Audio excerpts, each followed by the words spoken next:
Shalom, selamat pagi Bapak, Ibu, Saudara, rekan-rekan yang saya kasihi di dalam Tuhan Yesus Kristus. Dengan penuh sukacita kembali di pagi hari yang indah ini, izinkan saya menyapa, menjumpai Bapak, Ibu, Saudara semua melalui program Motivasi Pagi. Firman Tuhan pada saat ini terambil di dalam 1 Korintus 15 ayat yang ke-58 yang berbunyi demikian. Karena itu saudara-saudaraku yang kekasih, berdirilah teguh, jangan goyah, dan giatlah selalu dalam pekerjaan Tuhan. Sebab kamu tahu bahwa dalam persekutuan dengan Tuhan, jerih payahmu tidak sia-sia. Amin. Bapak, Ibu, Saudara yang dikasihi dan yang diberkati oleh Tuhan Yesus Kristus, kata berdiri menurut pendapat orang awam berarti tegak bertumpu pada kaki. Bangkit lalu tegak. Tegak tidak berbaring, bertumpu atau mandiri. Sedangkan teguh dimaknai kukuh dan kuat, tetap tidak berubah dalam pendirian, kesetiaan, iman, atau keyakinan. Sementara kukuh berarti kuat, tercacak, dan terpancang pada tempatnya. Kemudian goyah artinya tidak kukuh atau tidak kuat. Tidak goyah berarti kukuh atau kuat.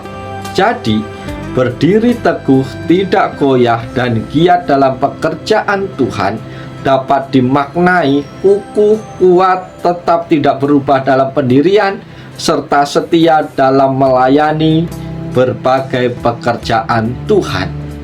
Para sahabat yang dikasihi dan yang diberkatin Tuhan, berdiri teguh, tidak goyah, dan giat dalam pekerjaan Tuhan juga berarti kukuh, kuat, serta setia memberikan pelayanan firman Tuhan, baik dalam pelayanan sekolah minggu, ibadah, doa, ucapan syukur, pujian penyembahan, pemberitaan firman Tuhan, ataupun layanan gereja lainnya. Saudara-saudara, apa maksud dari berdiri teguh? Perhatikan bahwa dalam pasal 15 ini Rasul Paulus sudah mengeluarkan frase berdiri teguh pada ayat 1 dan 2. Di sana Rasul Paulus menyampaikan agar jemaat di Korintus berdiri teguh dalam Injil, yaitu berita tentang kematian dan kebangkitan Yesus. Kematian dan kebangkitan Yesus berbicara tentang keselamatan yang kita peroleh melalui iman. Kita beriman pada Injil tentang kematian dan kebangkitan Yesus. Karena itu, frase berdiri teguh tentunya berarti tetap kuat di dalam iman. Bukan iman yang besar, melainkan iman yang benar. Iman yang benar lebih penting daripada iman yang besar. Iman ini kita dasarkan pada Injil. Karena itu, dalam pelayanan kita, jadikanlah Injil yang menjadi pusat pelayanan kita. Kita harus belajar kebenaran Injil agar terus bertumbuh.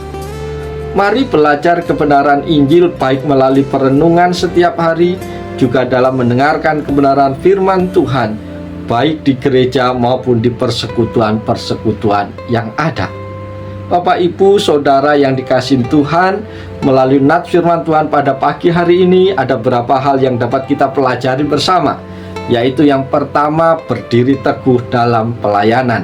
Bapak, Ibu, jemaat yang dikasihi dan yang diberkati Tuhan, Paulus mengingatkan kepada kita semua agar kita tetap tegak bertumpu pada kaki sendiri, agar kita dengan kukuh dan kuat melayani firman Tuhan, supaya kita tetap setia dalam pelayanan firman-Nya, agar kita tidak lemah dalam pendirian untuk melayani Tuhan, supaya kita semangat dalam kesetiaan iman dan keyakinan kita semakin kuat dan dahsyat dalam memberitakan Injil Yesus Kristus yang membawa sukacita dan damai sejahtera. Haleluya.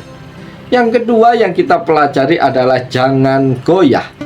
Saudara-saudaraku yang diberkati Tuhan, dalam perkataan lain Rasul Paulus mengingatkan kepada kita supaya kita tegak, tercacak dalam melayani Tuhan, agar iman kita semakin kuat terpancang pada ajaran firman Tuhan, supaya kita tidak goyah untuk melayani Tuhan. Hal yang sama juga Daud mengajak kita untuk tidak goyah dan dekat dengan Tuhan. Bahwa apabila kita hidup bersama dengan Tuhan Allah kita yang ajaib, maka kita akan kokoh dan kuat. Hal demikian karena Dia adalah gunung batu, keselamatan dan kota benteng kita, sehingga kita tidak akan goyah. Amin, haleluya.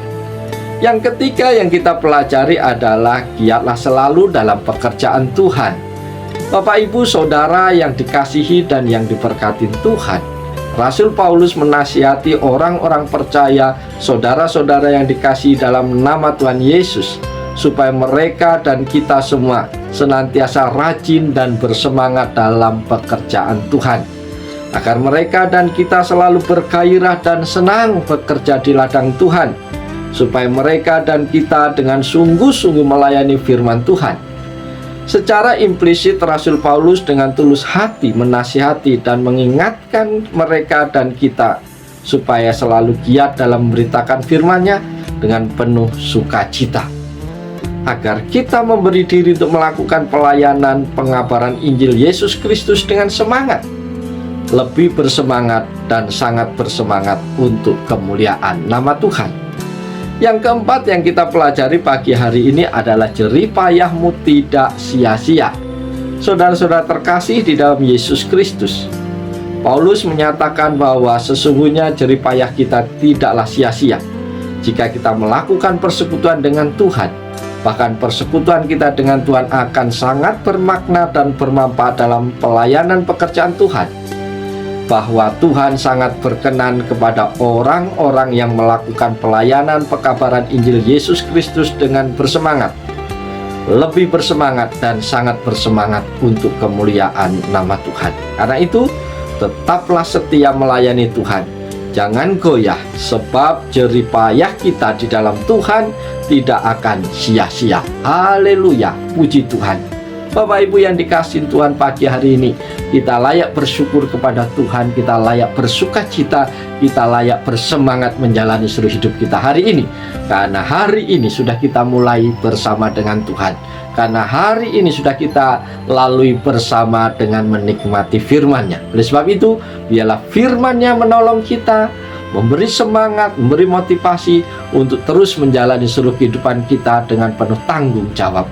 Lakukan segala sesuatu dengan maksimal, muliakan nama Tuhan melalui seluruh hidupmu, maka engkau akan diberkati Tuhan. Oleh sebab itu, selamat pagi, selamat berkarya, Tuhan Yesus menolong, Tuhan Yesus memberkati Bapak, Ibu, Saudara semua.